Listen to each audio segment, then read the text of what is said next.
A partir de este momento, usted ha ingresado al Enfoque Bíblico Cristiano.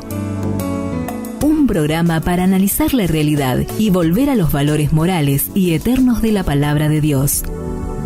Enfoque Bíblico Cristiano es una idea del pastor Carlos Aguilera, quien ya les da una cordial bienvenida en Radio de la Fe, una sintonía del cielo para bendecir tu vida. Hola, buenas tardes queridos oyentes de la radio. Estamos en este día lunes iniciando un nuevo ciclo del programa Enfoque Bíblico Cristiano y con todas las columnistas y columnistas de los distintos programas que nos acompañan diariamente. Los días lunes con el enfoque económico vamos a estar entrevistando a la contadora Valeria Lemos, que nos trae un tema de actualidad como es el uso de factura electrónica y próximamente ya el dejar de usar la factura en papel. Así que vamos a estar informándonos acerca de todas estas nuevas resoluciones de la Administración Federal de Ingresos Públicos.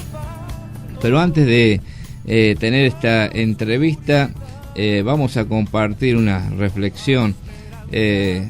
Todo este tiempo hemos estado pensando en el Dios grande que tenemos y cómo es un Dios digno de que lo alabemos. Y a veces nos olvidamos de alabar a Dios, nos olvidamos de realmente la grandeza de Dios y del Dios que tenemos. Nos fijamos muchas veces en las cosas que recibimos, nos fijamos más en la dádiva que en el dador. Y quiero dejarte algunos textos bíblicos y también algunos pensamientos que se han escrito acerca de la alabanza. Dice el Salmo 34: bendeciré al Señor en todo tiempo, su alabanza estará de continuo en mi boca. Es una expresión del salmista maravillosa porque nos hace acordar lo que decía el apóstol Pablo también, cuando en el Antiguo Testamento dice: bendeciré al Señor en todo tiempo, su alabanza estará de continuo en mi boca. Decía el apóstol Pablo en la carta a los Filipenses: estad siempre gozosos, orad sin cesar, dad gracias en todo, porque esta es la voluntad de Dios para con vosotros en Cristo Jesús. El profeta Isaías, capítulo 25, dice: Señor, tú eres mi Dios, te exaltaré, alabaré tu nombre, porque has hecho maravillas. Y te voy a compartir algunos pensamientos que tengo escritos aquí, que me han gustado mucho, han impactado mi corazón y espero que sean también de reflexión para vos. Dice un autor: si usted diese gracias a Dios por todas las alegrías que recibe, no le quedaría tiempo para quejarse. Ha visto que nos encontramos con muchas personas quejumbrosas, siempre ven la vida gris, siempre están dando o pensando en las cosas negativas de la vida. Y qué importante que es esto. Si en vez de quejarnos nos acostumbráramos más a dar gracias a Dios por todas las cosas buenas, por todas las alegrías que recibimos, no nos quedaría tiempo para quejarnos. Otro autor dice: en vez de gemir o lamentarnos, cantemos alabanzas a Dios y centremos nuestro pensamiento en la bondad de Dios nuestro Padre, manteniendo la confianza en su amor. Otro pensamiento extraordinario, diría yo: centrarse en lo que es el amor de Dios, centrarse en lo que es la bondad de Dios. Cuando más conocemos a Dios, cuanto más nos acercamos a Él, entonces se despierta en nosotros un sentir de admiración a Dios, de alabarlo a Dios. Luego hay otro autor que dice: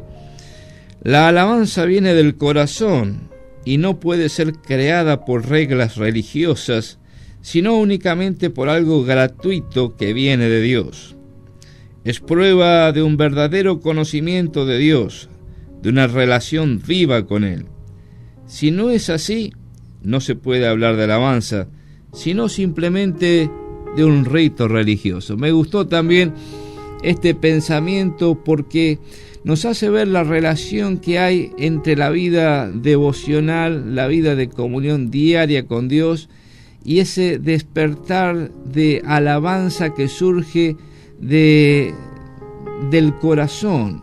Es decir, no alabamos porque estamos en una iglesia, porque estamos en una ceremonia religiosa o porque estamos cumpliendo con ciertos ritos religiosos. A veces uno visita iglesias donde parece que en vez de estar alabando se están lamentando porque hay tristeza, hay cara larga, hay pesadumbre en lo que uno puede estar experimentando en ese culto. Dios más bien quiere que tengamos cultos inspiradores donde desde lo profundo del corazón nos elevamos a lo más alto del cielo para alabar a Dios. Te dejo otro pensamiento. Dice, la alabanza que brota en medio del dolor no enmascara la verdadera situación, sino que nos hace capaces de verla y afrontarla. Es uno de los pensamientos que tiene la Biblia que a veces nos cuesta entender, cómo en medio de la alabanza, en medio de la situación difícil, de la adversidad, del problema, una persona puede alabar. ¿Cómo puede decir el apóstol Pablo que estemos siempre gozosos a pesar de las circunstancias? Bueno, porque la persona que alaba a Dios saca los ojos de las circunstancias y pone su confianza en Dios, sabiendo que Dios tiene cuidado de nosotros, sabiendo que Dios es el que cuida de nosotros y tiene el poder para hacer que todo lo que pasa en nuestras vidas obre para bien. Cuando nosotros miramos las circunstancias desde la perspectiva de Dios, entonces cambia nuestra manera de pensar. Tenemos confianza, tenemos agradecimiento, tenemos un corazón que alaba a Dios. Por eso termino compartiéndote el texto que está en la carta a los Hebreos, capítulo 13, versículo 15, que dice: ofrezcamos siempre a Dios por medio de Cristo fruto de labios que confiesan su nombre, sacrificio de alabanza. Qué bueno que es que Dios pueda encontrar en cada uno de nosotros una persona que desde lo profundo del corazón, un corazón que conoce a Dios, que ama a Dios, lo pone en el gran lugar, en el primer lugar de la vida, y tiene alabanza por todo lo que Él hace a nuestro favor. Le damos la bienvenida a nuestro enfoque de hoy. Vamos a estar dándote los medios de contacto para que puedas comunicarte con nosotros. Quiero saludar a Evelyn, que nos está escuchando, también a Badu, una fiel oyente de la radio, y tengo que saludar también a Olga y a Loris, porque si no me dejan sin comer. Así que vamos a saludar a toda nuestra audiencia. Estamos muy contentos de que puedan estar escuchándonos ahí donde están, en la casa, en el trabajo, en el auto. Qué bueno que es poder estar acompañados por la radio. Si solo fueras tú. Continuamos con nuestro programa, ya en compañía de la contadora Valeria Lemos. Bienvenida, Valeria. Muchas gracias por la invitación. Bueno, vamos a estar conversando sobre temas de actualidad en materia impositiva, pero quiero mandarle un saludo a Carla. Recibimos el mensaje que no puede llegar por sus ocupaciones diarias, así que bueno, le vamos a dar licencia por hoy, la esperamos el próximo lunes. También recuerden que pueden bajar la app de la radio, si la buscan en Google puedes buscarla como Radio de la Fe, y vas a encontrar la aplicación para bajar en tu celular, en tu tablet. Desde allí puedes mandarnos mensajes, puedes comunicarte y hacer tus consultas también, o comunicarte en vivo a través de los teléfonos que comparte Roxana, para que puedas estar comunicándote con nosotros y hablarnos de tus inquietudes. Así que te invitamos a que utilices estos medios y también las redes sociales para compartir el programa y los videos, que muchas veces son de utilidad para tus contactos. Bueno, Valeria, vamos a conversar sobre el tema de facturación electrónica y los tiempos y los contribuyentes que tienen que comenzar a usar la factura electrónica. Bueno, digamos que este proceso ya se ha iniciado más masivamente, digamos, para los monotributistas a partir de agosto del año pasado. O sea, ya venimos con una resolución que ha salido en el mes de agosto y que se ha empezado a aplicar en el mes de agosto, donde en realidad lo que se hace es unificar toda la normativa respecto de lo que es facturación electrónica. Principalmente hablamos de los monotributistas porque por ahí para el monotributista es más novedoso o trae mayores complicaciones. Digamos que para el que es responsable inscripto ya venimos con todo un proceso ya de prácticamente de generalización del uso de las facturas electrónicas, ya con a partir de agosto ya directamente con las limitantes ya para determinadas situaciones donde se puede utilizar el papel. Para los exentos también, o sea, para todas aquellas asociaciones, o sea, todos aquellos que tengan la condición de exento en el impuesto al valor agregado y que además también están exentos en el impuesto a las ganancias, también a partir de esta resolución se incorpora la obligatoriedad del uso de la factura electrónica, ya algunos a partir de noviembre del año pasado y otros a partir de enero de este año. Y el tema era que esta normativa establecía una serie de un cronograma, mejor dicho, donde se establecían varias fechas para ir incorporando por categoría a las que quedaban en las categorías gestantes que no habían sido alcanzadas por la factura electrónica.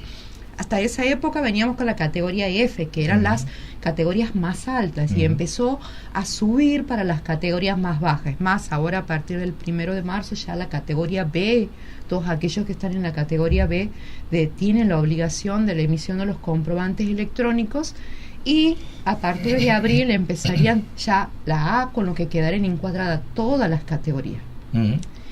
Cabe hacer una aclaración también. Por ejemplo, si yo era categoría F en el mes de agosto del año pasado y tenía la obligación de la emisión de comprobantes electrónicos, es decir, generalmente decimos factura electrónica, pero se pueden emitir distintos tipos de comprobantes en forma electrónica, facturas, recibos para algunos profesionales que hacen electrónicamente los comprobantes, o manual que venían con recibos, recibos C si eran monotributistas. Entonces, ¿qué es lo que nos daba la resolución? La posibilidad, digamos, de que si yo operaba con consumidores finales, quedaba encuadrada en la obligación, pero se me exceptuaba hasta abril de este año todas aquellas operaciones que hacía con consumidores finales.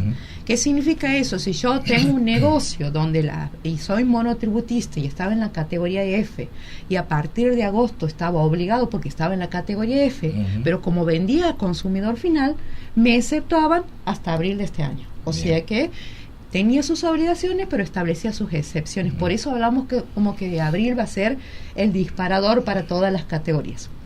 ¿Quiénes van a quedar solamente encuadrados en el papel? Aquellos monotributistas que tengan la categoría de independientes promovidos, que es un régimen especial dentro del monotributo, y para los que se encuentran como efectores sociales, que también es un régimen dentro del mismo monotributo. Eso se tramita en el ANSES ahora. Esos son los que han quedado solamente con la posibilidad de seguir utilizando a partir de abril el papel. Y dice, para todas las demás categorías van a quedar solamente como resguardo en caso de inoperatividad del sistema. Solamente hace hincapié que en el caso de inoperatividad del sistema, pero la excepción, si yo venía operando con consumidor final, ya a partir de abril, ya sí o sí tengo la obligación de utilizar alguna forma de emisión electrónica de comprobante. ¿Por qué?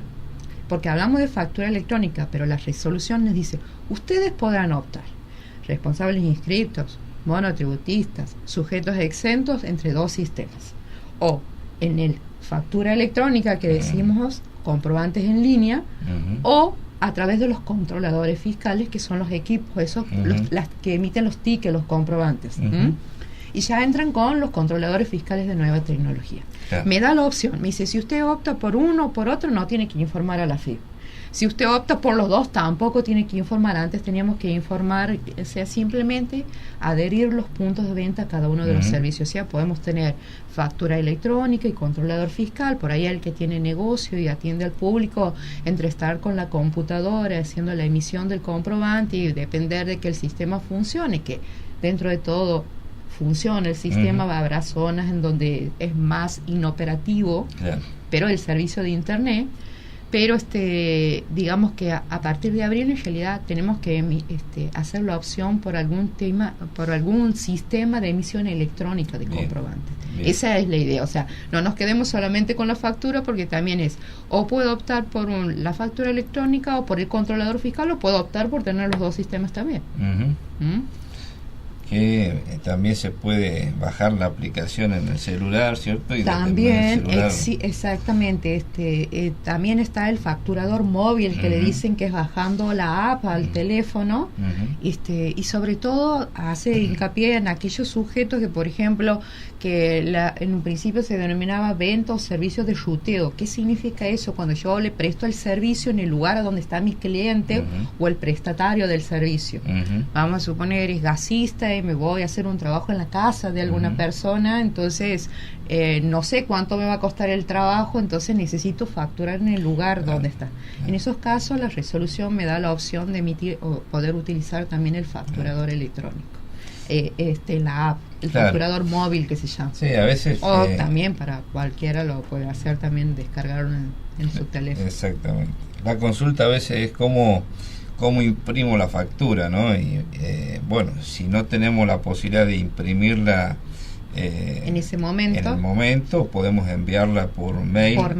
Exactamente. Si ustedes se fijan, cuando generan las facturas electrónicas, van a ver que ahora la CAE, Código de Autorización Electrónico, tiene una vigencia de 10 días, que en teoría es lo que me da la normativa, el plazo para la entrega del comprobante. Así es. Entonces esos 10 días de la validez del comprobante es el plazo que yo tengo para poder entregar. O sea, la verdad que agilizaría bastante con la emisión a través de mail o de otros aplicativos, o pasarlo uno lo puede descargar en el teléfono y hasta enviarlo por el WhatsApp también. O sea que ya también tiene unas formas de enviarlos a los comprobantes. O sea, otra cosa será almacenarlos después, todos los comprobantes, que eso también a partir del 1 de agosto ya va a empezar la normativa de agosto de este año de almacenar los comprobantes electrónicamente. De todas formas, tengamos en cuenta una cosa: todo lo que se genere, ya sea mediante comprobante en línea, que es la factura en línea, queda almacenado en la página de la FIB. Claro. Y si utilizamos el controlador fiscal, queda en la memoria, que ahora con los nuevos equipos los informes se mandan semanalmente, o sea que ya por semana AFIP sabe, no es necesario que antes tenía que venir alguien de AFIP, abrir la memoria, sacar la información del equipo para tenerla. Ahora ya es online también el envío de la información que se hace a través de los equipos. Bien, o sea que tenemos una guerra contra la evasión. Que cada vez se va cerrando cada vez más el círculo, ¿no? Sí, cada vez se va cerrando más. Bueno, esperemos que nos favorezca a todos, los que cumplimos por lo menos. Por lo menos, exacto. Que nos bajen un poquito la alícuota del impuesto. Sí, por ahí, porque muchos también consultan el tema. Bueno, hay mucha gente que no está familiarizado con los sistemas, o sea, eso también es otra complicación. Y bueno, la FIB ya viene desde varios años con un proceso de informatización, donde entre los regímenes de información, las tarjetas de crédito, los bancos, o sea, todos los agentes de información, se va haciendo los cruces y se va cerrando. Bueno, con esto ya cada vez se va cerrando más el círculo del tema de la evasión. Y bueno, ya prácticamente va a ser online el conocimiento que AFIP va a tener. Así es. Porque bueno, Bueno, con todo la llevo a otro tema como es de interés para los que trabajan en relación de dependencia. Tenemos el SIDARIC que vence el 31 de marzo, ¿no? Sí, así es. Contanos un poquito acerca de esto. Bueno, o sea, el SIDARIC es una declaración jurada que tienen que hacer los empleados a los empleadores, y sobre todo el empleador que cumple la función de agente de retención del impuesto a las ganancias. Bien. ¿Por qué? Porque uno puede tener varios empleadores, trabajar en varios lugares, pero la obligación sobre todo es informar a aquel que retiene el impuesto, porque siempre va a haber con el que cobro el mayor remuneración, el mayor sueldo, tendrá que ser el que me retiene el impuesto. Entonces tengo la obligación de informar. Básicamente, ¿en qué consiste esta declaración jurada? En informar qué conceptos tenemos nosotros como contribuyentes para deducir de las liquidaciones de impuestos. Impuesto a las ganancias. Bien. ¿Sí? O sea, nosotros tenemos la particularidad, impuesto a las ganancias es un impuesto anual. En el caso de esto tiene un mecanismo de liquidación mensual. Lo que nosotros estamos por presentar o informar hasta el 31 de marzo es toda aquella información que hace referencia al periodo 2018. Fíjense, en 31 de marzo de 2019 estamos informando todo lo que sería el periodo fiscal 2018. ¿Por qué? Porque nuestro empleador durante el 2018 ha ido liquidando con la información que nosotros le proporcionamos qué conceptos se pueden deducir o no del impuesto. Sean cargas de familia, con todas las modificaciones que ha habido respecto del tema de cargas de familia. Tengamos en cuenta que ya los dos cónyuges ya no lo pueden deducir. Sí, o sea, si lo deducen ambos, no puede deducir la totalidad. Claro. Los dos, antes ambos progenitores, si tenían hijos, o sea, los podían deducir como carga de familia a los hijos. Ahora, si ambos son contribuyentes de impuesto a las ganancias o vienen reteniendo el impuesto a las ganancias, podrá deducirlo uno solo, la totalidad, o podrá deducirlo en proporción de 50 y 50. Tengamos en cuenta otra cosa, hijos hasta 18 años. Bien. ¿Sí? O sea, hay que informar todas esas cosas. Más todas las otras deducciones, por ejemplo, que no hemos podido informar durante los meses y que correspondían deducir. Por ahí, seguros de vida, que en teoría, si el seguro de vida me lo descuentan en el recibo de sueldo, el liquidador tiene conocimiento porque es el que liquida, el que retiene el impuesto, además es el liquidador de los sueldos también, entonces tiene conocimiento a través del recibo que yo tengo. Pero puede ser que yo pague también otro seguro a través de tarjeta, seguro de vida estoy hablando, ¿sí? Entonces, todos esos seguros, como no tiene acceso, hay que informarlos para que, como son deducibles, para que el que retiene lo pueda deducir. Bien. Vamos a suponer que tienen servicio doméstico también, que pagan alquileres. Recuerden que también desde el año pasado podemos descontar hasta el 40% del alquiler que destinamos a casa-habitación, es decir, donde vivimos. Siempre que el locador, es decir, el que nos está alquilando, nos emite el comprobante, porque hay que informar los datos de eso. También es bueno, de ahí todo surge por control cruzado. O sea, yo para que me pueda deducirlo tengo que obligar al otro para que emita el comprobante. O sea, es así. Si no me emite ninguna factura, algún comprobante válido, entonces no lo puedo deducirlo. Claro.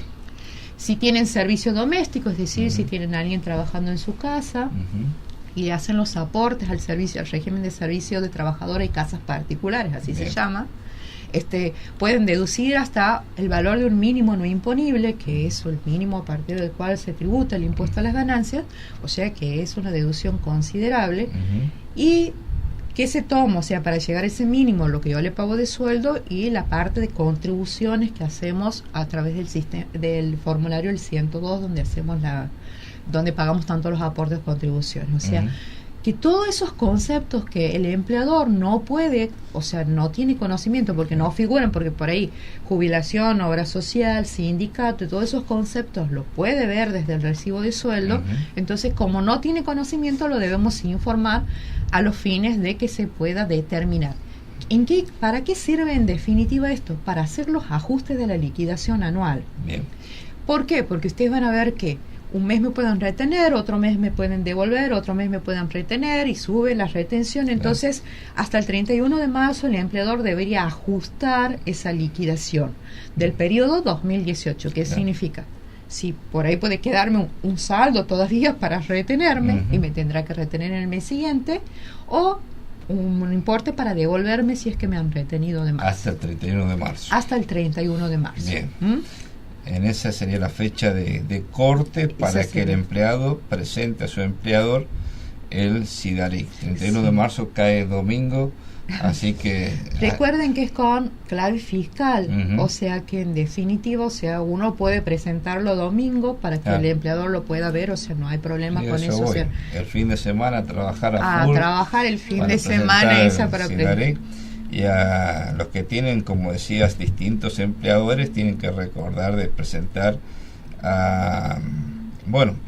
hoy se presenta por sistema de AFIP, ¿no? Ya no va el papel. Exactamente. Así que lo recibe el empleador, pero es muy importante informar también al empleador que hace las retenciones si tengo otro trabajo, lo que fundamental, porque muchos ajustes, ha habido inspecciones para gente que venía tributando por trabajo en relación de dependencia, impuesto a las ganancias, y la mayoría de los ajustes venía por la falta de información de los ingresos que provienen de otros empleadores, lo que se llama el famoso pluriempleo. Claro.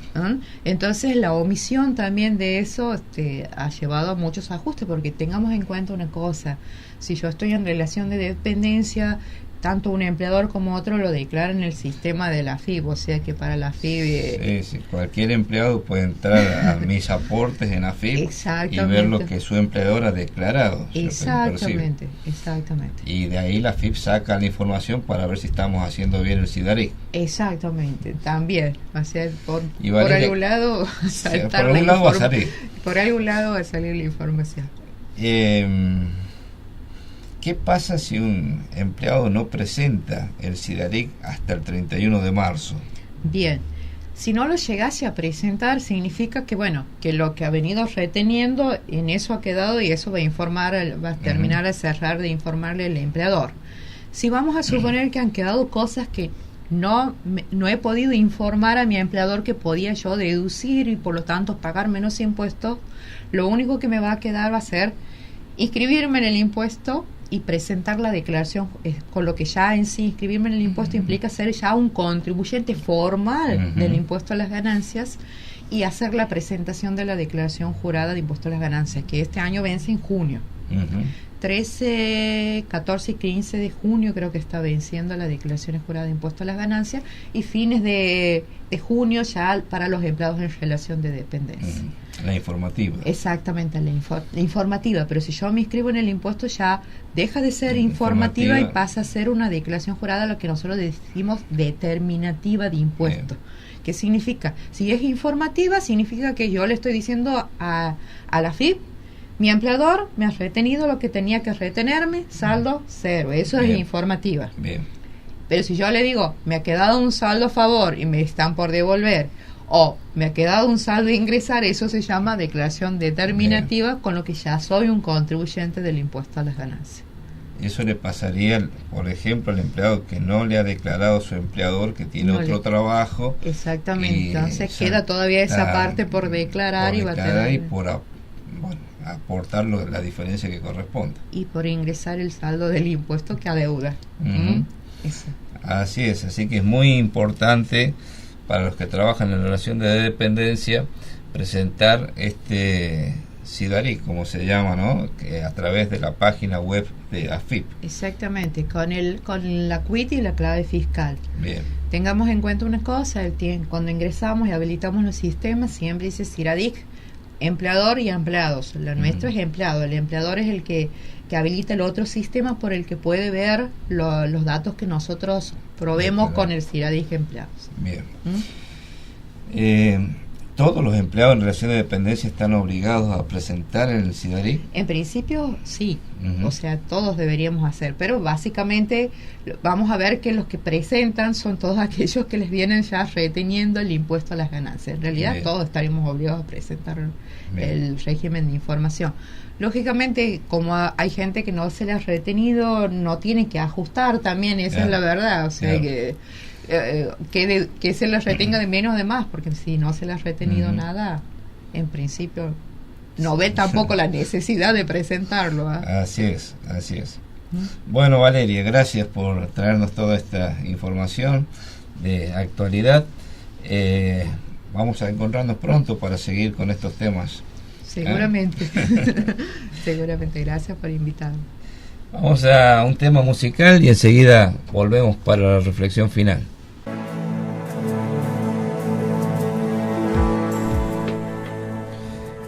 Llegamos al momento final de nuestro programa y quiero compartirte un texto que encontramos en el libro de Nehemías, en el Antiguo Testamento. En el capítulo 9, versículo 17 dice: Tú eres Dios que perdonas, clemente y piadoso, tardo para la ira y grande en misericordia. Qué bueno que es conocer a Dios en forma personal. Hay tanta gente que profesa la fe cristiana, pero que realmente no ha conocido a Dios. Nos ha pasado a muchos, al menos en mi experiencia personal, haber nacido en un hogar cristiano, haber asistido a una iglesia durante muchos años y sin embargo haber pensado que el cristianismo consiste en un conjunto de reglas, de normas que hay que cumplir. Me refiero no a mandamientos bíblicos, sino a preceptos humanos, y que cumpliendo ciertos estereotipos, ciertas costumbres o prácticas, uno puede llegar a ser un buen cristiano. Inclusive leía la Biblia, tenía mi devocional, llegué a conocer mucho acerca de la Biblia y a estudiar inclusive libros acerca de la Biblia, pero era como que había conocimiento, pero ese conocimiento no bajaba al corazón y no se formaban convicciones personales.